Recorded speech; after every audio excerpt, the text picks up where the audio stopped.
Picture this. You work hard all year saving money for one simple dream. A quiet place where you can escape the noise of the city. A place where your grandfather used to tell stories by the fire. A place that holds 3 generations of family, memories. That place was my cabin in northern Michigan. My grandfather bought this land back in the 1950s. 40 acres of pure wilderness, surrounded by tall pine trees, and sitting right next to a crystal-clear lake. The cabin wasn't fancy. Just 2 bedrooms, 1 bathroom, and a kitchen with a wood-burning stove. But it was perfect. Every summer, my family would drive up there for weeks at a time. We'd fish, swim, and sit around the campfire telling stories. When my grandfather passed away, he left the cabin to me. I was 25 years old and felt the weight of responsibility. This wasn't just a building. This was our family's heart and soul. I promised myself I would take care of it the same way he did. The cabin sat at the end of a long dirt road. Most people couldn't even find it if they tried. You had to drive through thick forest for about 10 minutes after leaving the main highway. There were no street signs, no house numbers, just mile after mile of trees until you suddenly came upon this beautiful clearing with the cabin sitting right there like something from a postcard. I loved everything about that place. The morning mist rising from the lake, the sound of loons calling to each other at sunset, the way the fire crackled in the stone fireplace that my grandfather built with his own hands. This was where I came to think, to relax, and to remember what really mattered in life. Every few months I would drive up from Detroit to spend a long weekend there. I'd bring supplies, check on everything, and make any repairs that needed doing. The cabin required constant attention. The roof leaked sometimes. The generator needed maintenance. The water pump would act up. But I didn't mind. Taking care of. That place felt like taking care of my grandfather's memory. Then October arrived and everything changed forever. I had planned a week-long stay at the cabin. Work had been stressful, and I desperately needed time away from emails, phone calls, and city traffic. I loaded up my truck with groceries, firewood, and a few books I wanted to read. The drive north always made me feel better. Watching the buildings disappear and seeing more trees was like medicine for my soul. But when I pulled into the clearing that Tuesday afternoon, something was wrong. There was a car parked next to my cabin. A shiny black SUV that definitely didn't belong there. My first thought was that maybe someone had gotten lost and stopped to ask for directions. It happened sometimes. I parked my truck and walked toward the cabin. That's when I heard voices coming from inside. My inside. Someone was in my family's cabin without permission. My heart started racing. Who would just walk into someone else's home like that? I opened the front door and couldn't believe what I saw. A woman was sitting in my grandfather's favorite chair, talking on her phone like she owned the place. She had moved furniture around. There were boxes everywhere. My family photos had been taken down from the walls and stacked in a corner like trash. The woman looked up at me with the most annoying expression I've ever seen, like I was bothering her by walking into my own cabin. She held up one finger, telling me to wait while she finished her phone call. The nerve of this woman was unbelievable. When she finally hung up, she stood up and looked me up and down like I was some kind of criminal. She was probably in her 40s, wearing expensive clothes that looked completely out of place in a rustic cabin. Her hair was perfectly styled. Her nails were done, and she carried herself like someone who had never been told no in her entire life. "Excuse me," she said in the most condescending voice possible. "This is private property. You need to leave immediately." I stood there with my mouth open. This stranger was telling me to leave my own cabin. For a moment, I wondered if I was having some kind of weird dream. But no, this was really happening. "Lady," I said, trying to stay calm. "I think you're confused. This is my cabin. You're the one who needs to leave." She laughed. Actually laughed at me. Then she walked over to a box and pulled out a folder full of papers. "I don't think so, honey. This property rightfully belongs to my family. We have legal documents that prove it." She spread the papers out on my grandfather's handmade dining table, like she was presenting evidence in court. There were old surveys, property deeds, and what looked like official stamps and signatures. It all looked very official and very confusing. My great-uncle sold this land to your grandfather under false pretenses, she continued. The sale was illegal because he didn't have the proper authority to sell family property. That makes your grandfather's purchase invalid, which means this cabin belongs to us. I picked up the papers and tried to read them, but legal language has always been like a foreign language to me. The documents did look official, though. They had stamps and signatures and all kinds of technical language that I couldn't understand. Even if that were true, I said, you can't just move into someone's house without warning. There are legal processes for this kind of thing. She rolled her eyes. Oh, please. I've already contacted the authorities. They told me I have every right to reclaim my family's property. Possession is 9/10 of the law, sweetie. That's when I noticed she had already made herself completely at home. Her clothes were hanging in the bedroom closet. Her food was in the refrigerator. She had even brought her own coffee maker and set it up on the kitchen counter. This woman had clearly planned to stay for a while. I pulled out my phone to call the sheriff's office, but of course there was no signal. The cabin was too remote for cell towers. I would have to drive back to town to make any calls, which meant leaving this woman alone in my cabin for another hour. Go ahead and call whoever you want, she said, settling back into my grandfather's chair. I'll be right here when you get back. This is my home now. The drive back to town felt like the longest hour of my life. My mind was racing with questions. Who was this woman? Were her documents real? How could someone just take over your property like that? And why did she seem so confident about the whole thing? At the sheriff's office, I tried to explain the situation to Deputy Rodriguez. He listened patiently while I told him about finding a stranger in my cabin. When I finished, he just shrugged and said this was a civil matter, not a criminal one. If she has documents claiming ownership, he said, then you folks need to work it out through the courts. I can't just remove someone from property they claim belongs to them, especially if they have paperwork. But it's my cabin, I protested.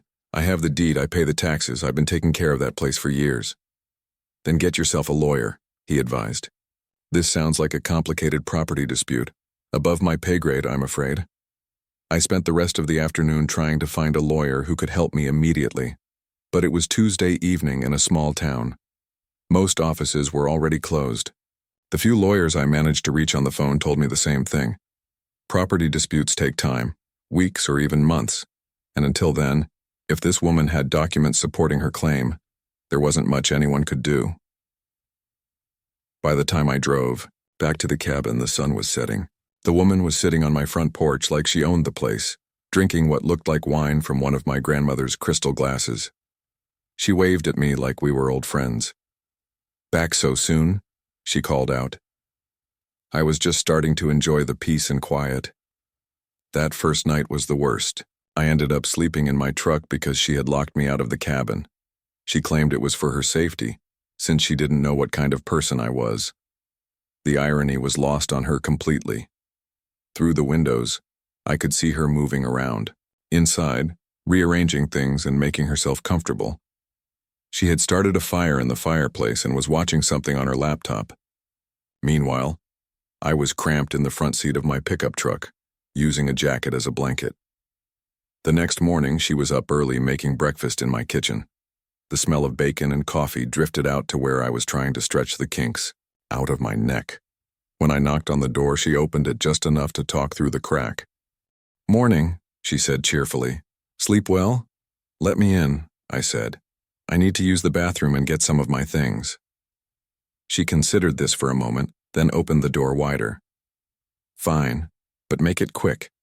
I have work to do today. Work to do in my cabin, using my electricity and my water, while I had spent the night sleeping in a truck. The whole situation was beyond ridiculous. While I was in the bathroom, I could hear her on the phone with someone. She was talking about contractors and renovation plans. Renovation plans for my cabin. She was already making changes to a place that didn't belong to her. Over the next few days, the situation got worse and worse. She began treating me like an unwelcome guest on my own property. She would lock certain rooms and tell me they were off limits. She criticized everything about the cabin, calling it primitive and outdated. She complained constantly about the lack of internet, the wood stove, and what she called that disgusting outhouse situation. The woman seemed to have money, lots of it. She ordered delivery food that cost more than I usually spent on groceries, for a week. She had workers come out to install a satellite internet connection. She even had someone deliver a portable generator so she could run her hairdryer and other electrical devices. But the worst part was her attitude. She acted like she was doing me a favor by letting me stay on the property at all. She would make comments about how I clearly didn't appreciate what I had, and how the cabin would be much better off under her care. "This place has so much potential," she would say while looking around with disapproval. "But it needs someone with vision, someone who understands how to bring it into the 21st century. Every time she said something like that, I felt like she was insulting my grandfather's memory. He had built that cabin with his own hands. Every board, every nail, every stone in the fireplace had been placed with love and care. And here was this stranger talking about it like it was some kind of fixer-upper project. By the end of the first week, I was at my breaking point. This woman had completely taken over my life. She was sleeping in my bed, eating my food, and making changes to my property without asking. And there was nothing I could do about it except wait for the legal system to sort everything out. That's when she made the mistake that changed everything. She invited her friends up for the weekend. That Friday afternoon changed everything. I was sitting on a fallen log near the lake trying to figure out my next move when I heard car doors slamming. Not just one car, multiple cars. I walked back toward the cabin and couldn't believe what I saw. There were 3 vehicles parked in my driveway, expensive SUVs and a fancy sports car that looked completely out of place in the wilderness. People were unloading suitcases, coolers, and what looked like party supplies. The woman who had taken over my cabin was directing them like some kind of cruise director. "Put the champagne in the refrigerator," she called out, "and be careful with those speakers. We're going to have the best weekend ever." I counted 6 people total, all of them dressed like they were heading to a country club instead of a rustic cabin in the woods. The men wore polo shirts and khaki pants. The women had on designer outfits that probably cost more than most people's monthly rent. None of them looked like they had ever spent a night outdoors in their lives. As I got closer, I could hear their conversation. They were talking about the cabin like it was some kind of vacation rental that the woman had discovered. She was giving them a tour, pointing out the lake and the forest like she was a real estate agent showing off $1 million property. "This is going to be our little weekend retreat," she announced proudly. "Just wait until you see the sunsets from the dock. We can have cocktails every evening and really connect with nature." Connect with nature. This woman who had been complaining about the lack of Wi-Fi and modern conveniences for a week was now pretending to be some kind of outdoor enthusiast. The hypocrisy was unbelievable, but what really made my blood boil was how she introduced me when I walked up to the group. "Oh, this is the previous caretaker," she said with a dismissive wave. "He's been helping me transition into ownership. Such a sweet man, but he's having trouble accepting that it's time to move on." Previous caretaker. She was telling people that I was some kind of employee who couldn't accept being fired. The lies just kept getting bigger and bolder. One of her friends, a man with perfectly styled hair and expensive sunglasses, looked me up and down like I was something stuck to the bottom of his shoe. "Well, I hope he won't be hanging around all weekend. We're here to relax, not deal with disgruntled staff." I opened my mouth to correct him, to explain that this was actually my property, and these people were basically trespassing. But the woman quickly stepped between us. "Don't worry about him," she said smoothly. "He'll be keeping to himself, won't you, dear?" The way she said it wasn't a question. It was a threat. Her eyes had a cold hardness that I hadn't seen before. She was letting me know that if I caused any trouble for her friends, things would get much worse for me. That night was torture. They set up a sound system on my back porch and played music loud enough to wake the dead. They drank expensive wine and laughed at jokes that weren't funny. Worst of all, they treated my family's sacred place like their personal playground. I watched from my truck as they stumbled around the property, spilling drinks and dropping trash everywhere. One of the men decided it would be fun to carve his initials into the oak tree that my grandfather had planted 50 years ago. When I tried to stop him, the woman quickly appeared. "Is there a problem here?" she asked, her voice sweet but her eyes dangerous. "He's damaging the tree," I said, pointing to the man with the knife. "It's our tree," she replied simply. "We can do whatever we want with it." Our tree. Like she had planted it herself. Like she had any connection to this place beyond her fake legal documents and her sense of entitlement. The weekend felt like it lasted forever. They treated the cabin like a hotel, leaving messes everywhere and expecting someone else to clean up after them. They used all the hot water, ate food from my supplies, and acted like they owned the place. But Sunday evening was when things really got out of hand. They decided to have a bonfire down by the lake.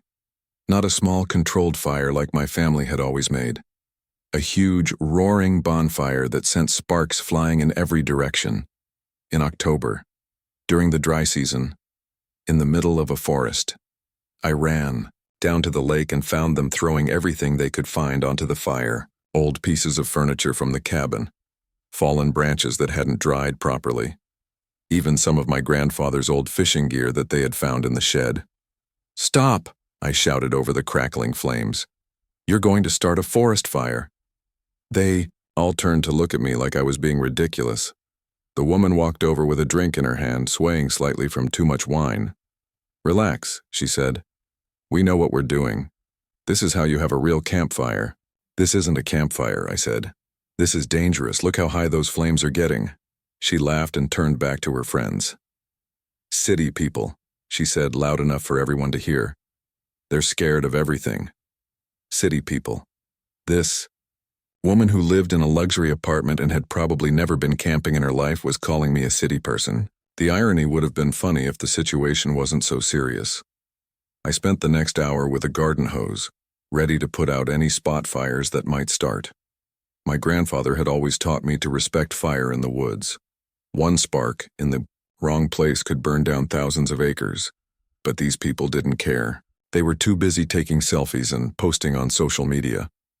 When Monday morning finally came, I thought the nightmare was over. The friends packed up their cars and drove away, leaving behind empty bottles, food containers, and general mess everywhere. But the woman stayed. Of course she stayed. As I started cleaning up the damage they had caused, she sat on the porch drinking coffee and watching me work like it was entertainment. "You missed a spot over there," she called out, pointing to some trash near the water's edge. That's when something inside me snapped. I had spent 8 days watching this woman destroy everything I cared about. She had disrespected my family's memory, damaged the property, and treated me like hired help.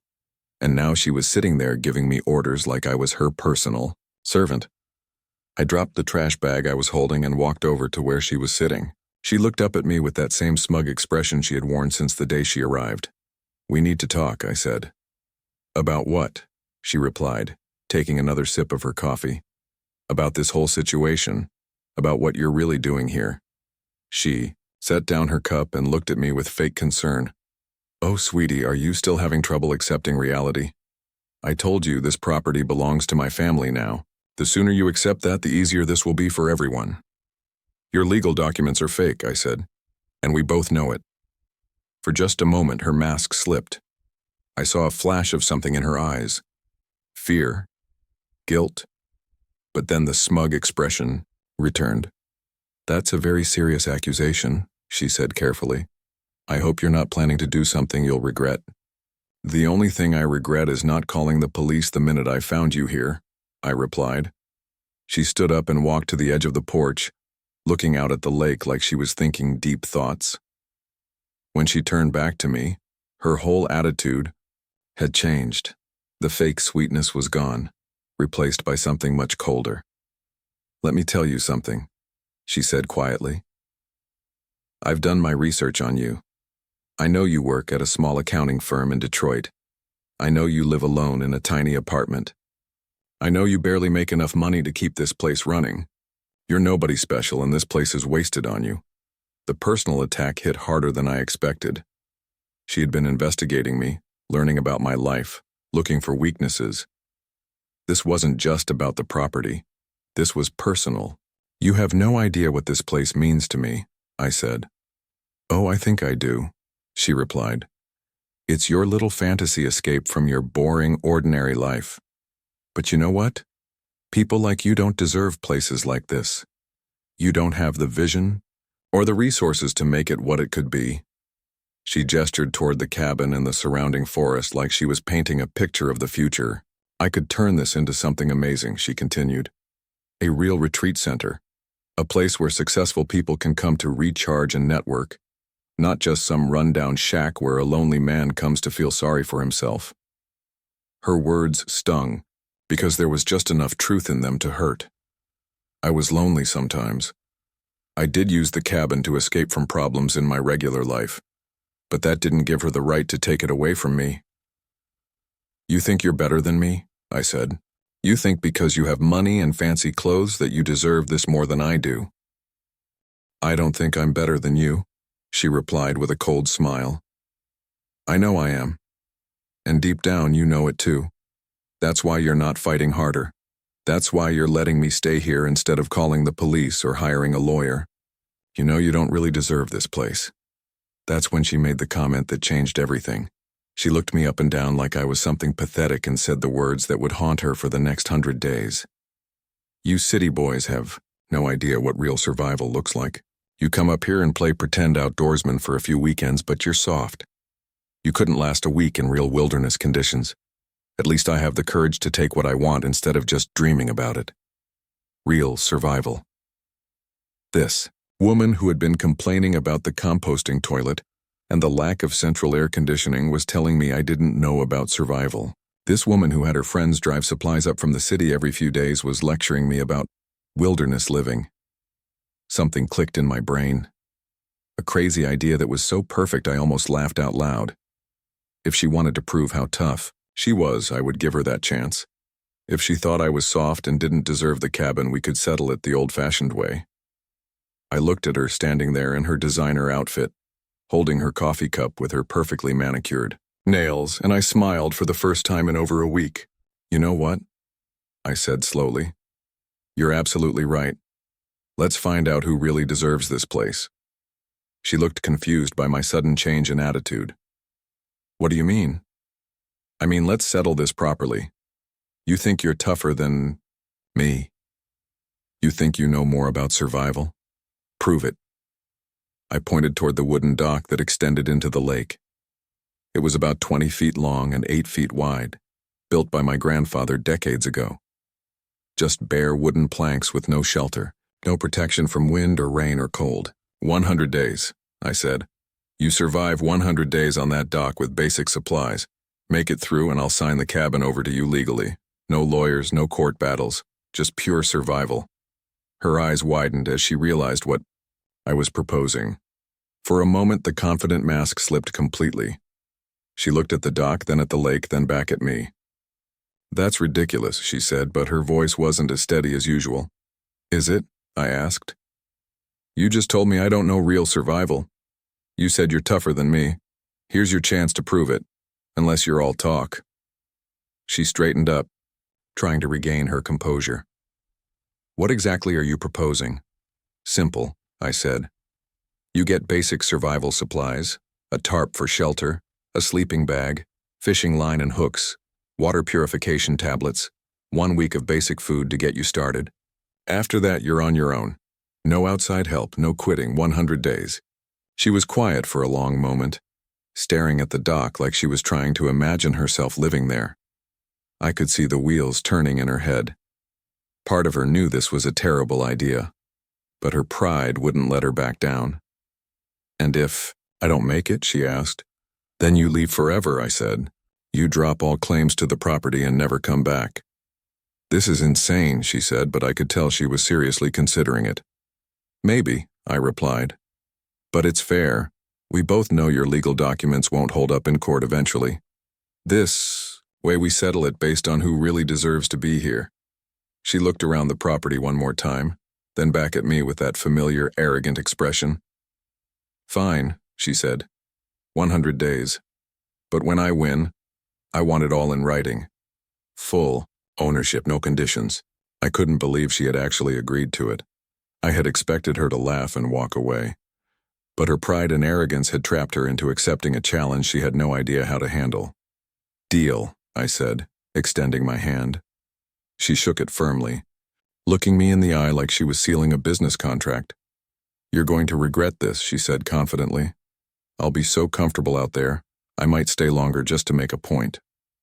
As I watched her walk back toward the cabin to start preparing, I felt something I hadn't felt in over a week. Hope.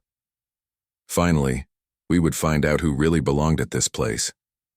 And I had a feeling that 100 days on an exposed dock in late October was going to teach this woman some lessons she would never forget. The first morning on the dock was a reality check that hit harder than a winter storm. I watched from my cabin window as she woke up shivering on the wooden planks, her expensive sleeping bag soaked with dew. The confident woman who had shaken my hand the day before looked like a lost child trying to figure out where she was. October mornings in northern Michigan are brutal. The temperature had dropped to 38 degrees during the night and a thick fog covered the lake. The dock was slippery with moisture, and every breath created clouds of vapor. This wasn't the comfortable camping trip she had probably imagined.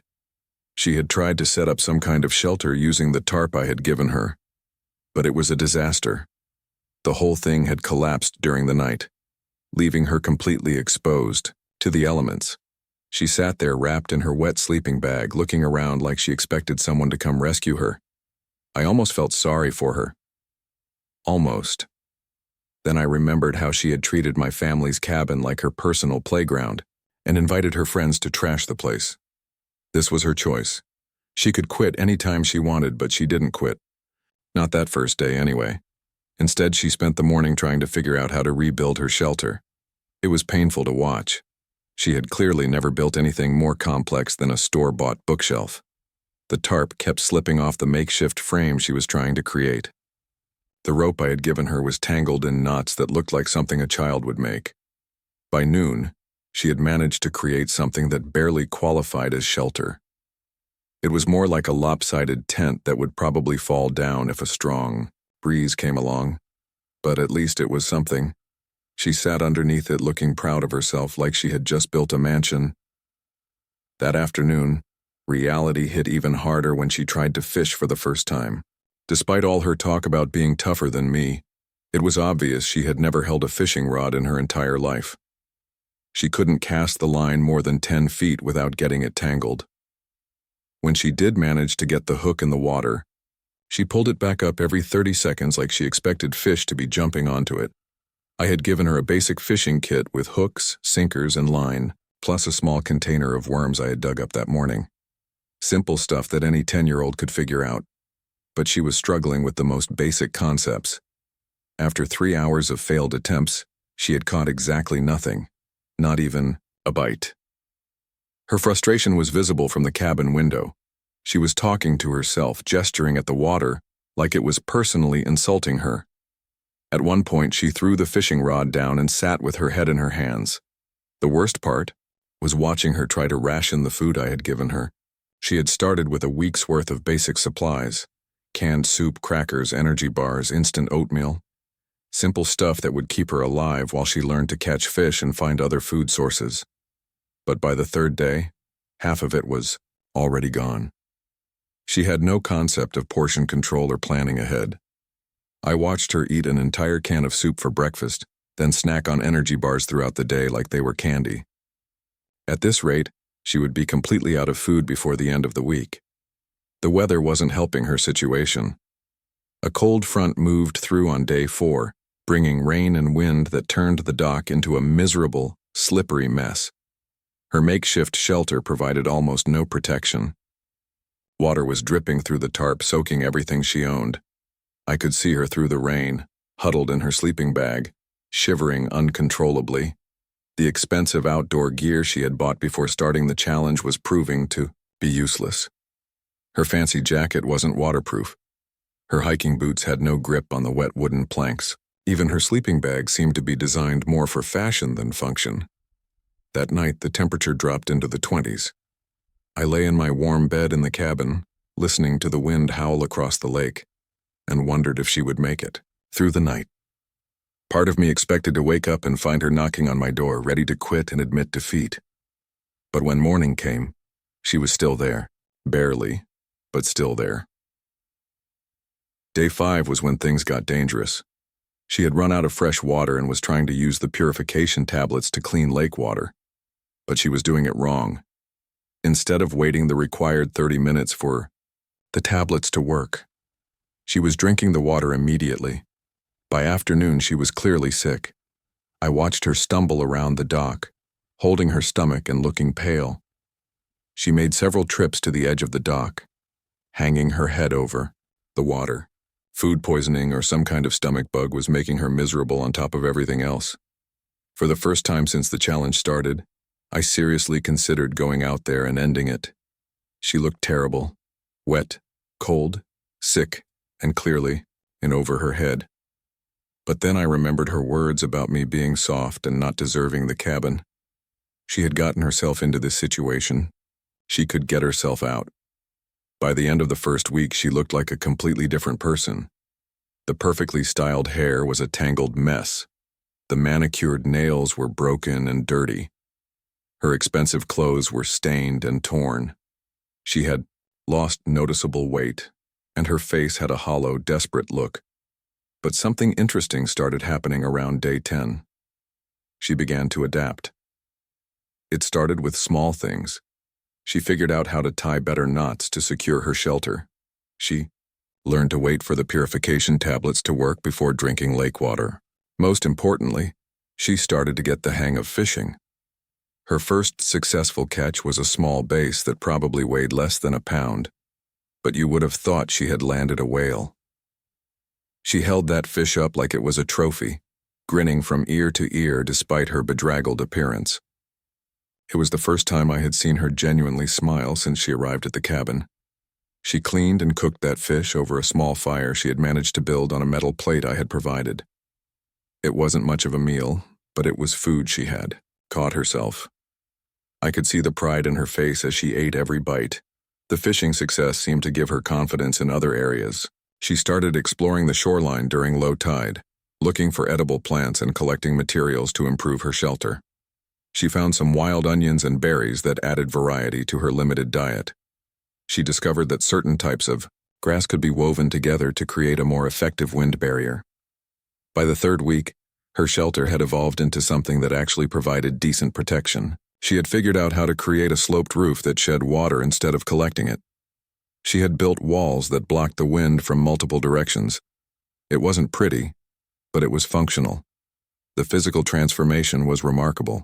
The soft, pampered woman who had arrived at my cabin was being replaced by someone harder and more resourceful.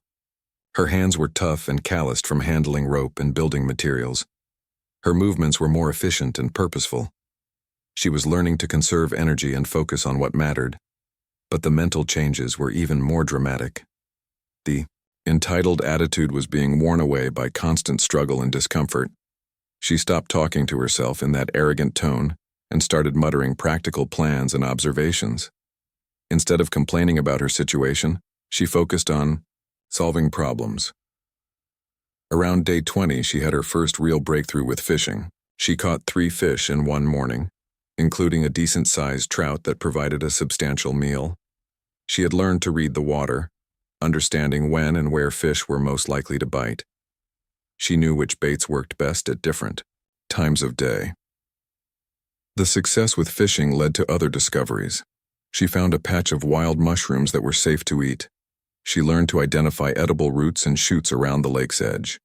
She figured out how to preserve fish by smoking them over her fire, creating a food supply that would last for several days. By the end of the first month, she had established a routine that was actually working.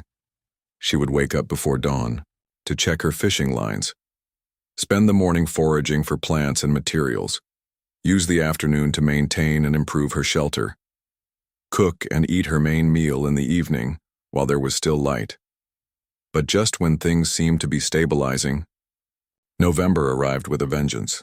The first snow came on day 32. Just a light dusting at first, but it was a clear warning of what was coming. The temperature dropped into the teens at night and ice began forming around the edges of the dock. Her shelter, which had been adequate for October weather, was completely unprepared for winter conditions. I watched her wake up that first snowy morning and realized that everything was about to get much harder. The fishing would become more difficult as the lake began to freeze. The plants she had been foraging would die or go dormant. The cold would require more calories to maintain body heat, just when food was becoming scarcer. She spent that day frantically trying to winterize her shelter. She gathered every piece of available material to create thicker walls and better insulation. She built a windbreak around her fire pit to make it more efficient. She even started collecting firewood, though she was limited to driftwood and dead branches she could find along the shoreline. The next few weeks were a constant battle against the elements. The temperature regularly dropped below freezing, and snow fell almost every other day. Her water containers froze solid, forcing her to melt snow for drinking water. Her fishing became hit or miss as ice formed and reformed around the dock. But somehow she kept going. Every morning I expected to look out and see her packing up to quit. Every evening I was surprised to see smoke still rising from her little fire. She was surviving conditions that would have broken most people, and she was doing it through pure determination and increasingly good wilderness skills. Around day 45, something changed in her demeanor. The desperate, frantic energy was replaced by a calmer, more focused approach. She had stopped fighting the environment and started working with it. She learned to use the snow as insulation. She figured out how to fish through thin ice. She discovered that certain evergreen needles could be brewed into a tea that provided vitamin C. She was no longer the same person who had taken over my cabin 2 months earlier. The entitled, arrogant woman was gone. In her place was someone who understood what it meant to truly earn something through effort and sacrifice. But the hardest part of the challenge was still ahead. Winter was just getting started, and she had already been pushed to her limits multiple times. The question wasn't whether she was tough enough to survive. The question was whether she was tough enough to survive 55 more days of increasingly brutal conditions. As I watched her tend her fire that night, bundled in every piece of clothing she owned, I realized something surprising. I was actually starting to root for her. December hit like a hammer. The lake froze solid for the first time, trapping her on the dock with no way to fish from her usual spots. The temperature dropped to single digits and stayed there for days at a time. Snow piled up 3 feet deep around the shoreline. Most people would have given up weeks ago, but she kept going. By day 60, she had become someone I barely recognized. The transformation was complete, but not in the way I had expected. Instead of breaking her spirit, the extreme conditions had forged something stronger. She moved with the confidence of someone who had learned to survive against impossible odds. Her shelter had evolved into an impressive structure. Using techniques she had figured out through trial and error, she had built walls thick enough to hold heat and a roof system that could handle heavy snow loads. She had even created a ventilation system that prevented carbon monoxide buildup from her fire while keeping the heat inside. The fishing situation had forced her to become incredibly creative. When the lake froze over, she learned to cut holes through the ice using tools she made from materials found around the shore. She discovered that fish behave differently in winter and adjusted her techniques accordingly. Some days she caught nothing, but other days she pulled up enough to last several meals. But the most remarkable change was in her attitude toward the natural world around her. The woman who had once complained about the lack of internet and modern conveniences now spent hours simply observing the forest and lake. She had learned to read weather patterns by watching cloud formations. She could predict the best fishing times by studying how animals behaved. I started leaving supplies near the tree line where she could find them. Not food or gear that would give her an unfair advantage, just basic materials like rope and metal containers that she could use to improve her situation. I told myself it was to keep the challenge fair, but honestly, I was impressed by her resourcefulness and wanted to see what she could accomplish. Around day 70, something unexpected happened. I was watching her from the cabin window when I saw her stop what she was doing and just stare at the frozen lake. For a long moment she stood perfectly still, like she was listening to something I couldn't hear. Then she smiled. Not the fake, arrogant smile she had worn when she first arrived, but a genuine expression of peace and contentment. That's when I realized she wasn't just surviving anymore. She was actually enjoying herself. The woman who had taken over my cabin, because she felt entitled to it, was gone. In her place was someone who understood what it meant to earn something through genuine effort. She had learned lessons that no amount of money or legal documents could teach.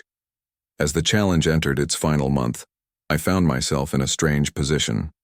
I had started this whole thing wanting to prove that she didn't deserve the cabin.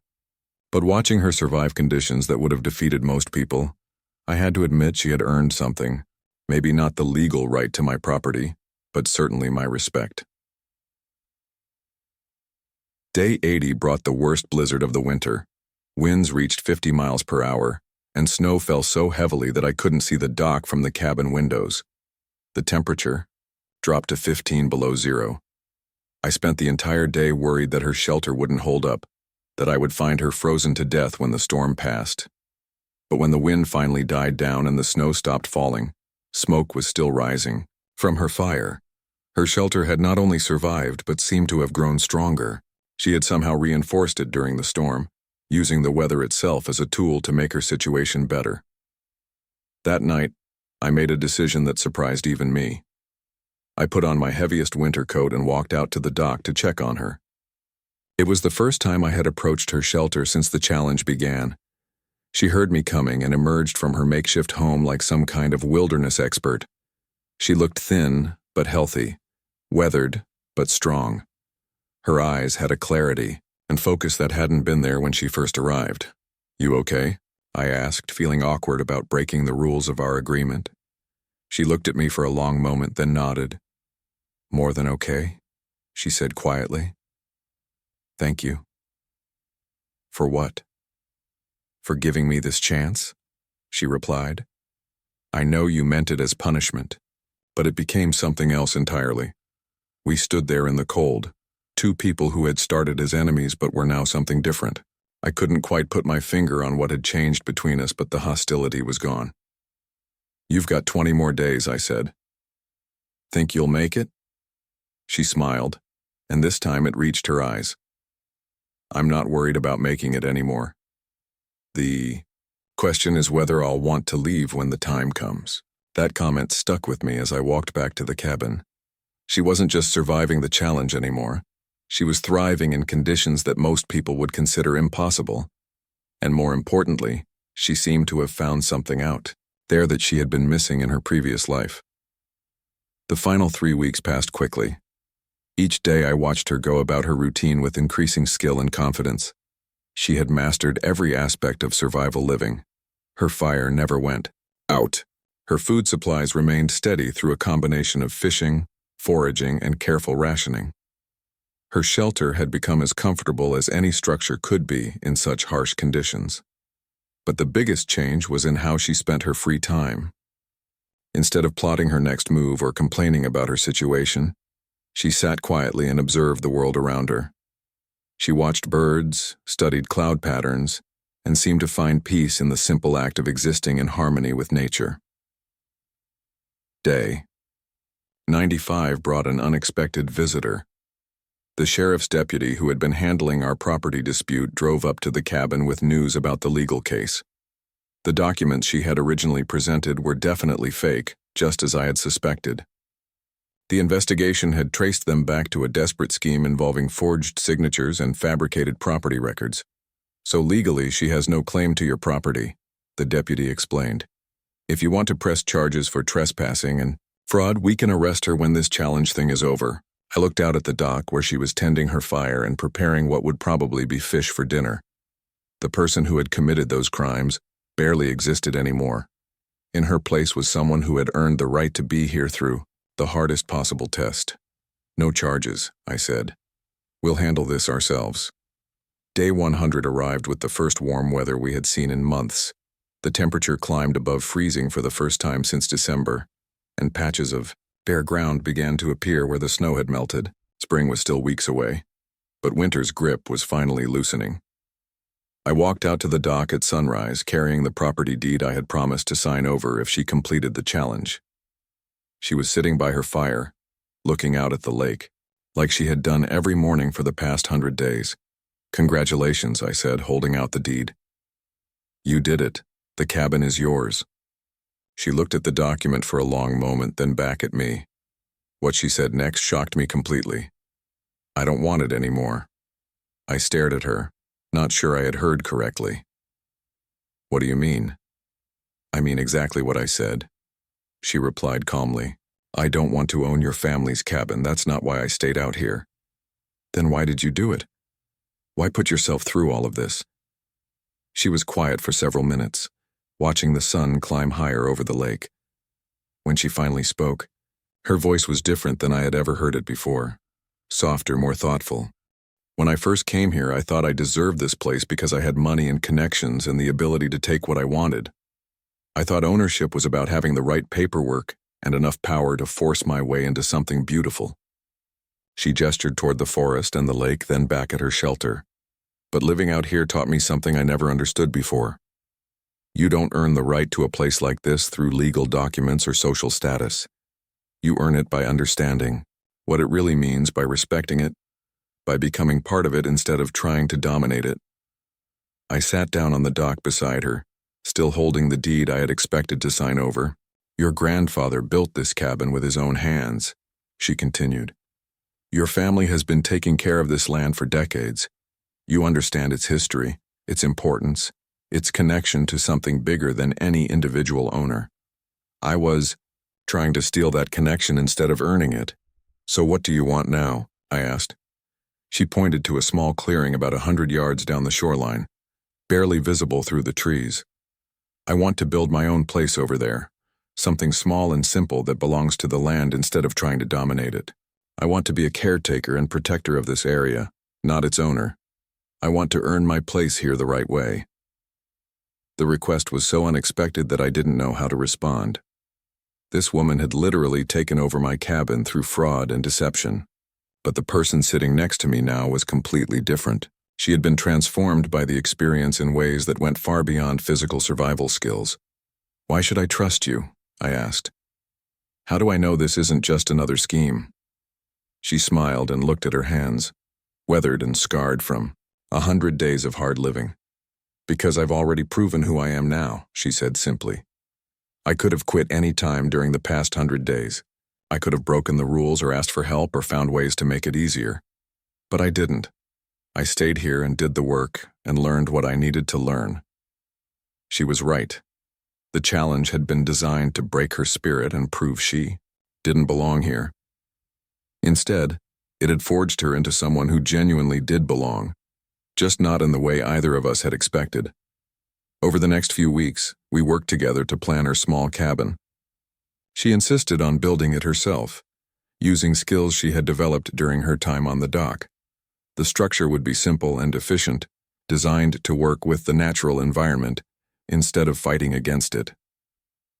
As spring arrived and construction began, I realized that the hostile takeover had become something neither of us had anticipated. She hadn't stolen my family's sanctuary.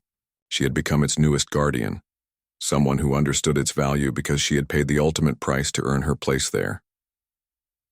The dock remained exactly as she had left it, a reminder of what people can endure and how completely they can change when faced with impossible challenges. And sometimes, when the evening light hits the water just right, you can still see the smoke rising from where her fire used to burn, a symbol of transformation that neither of us will ever forget.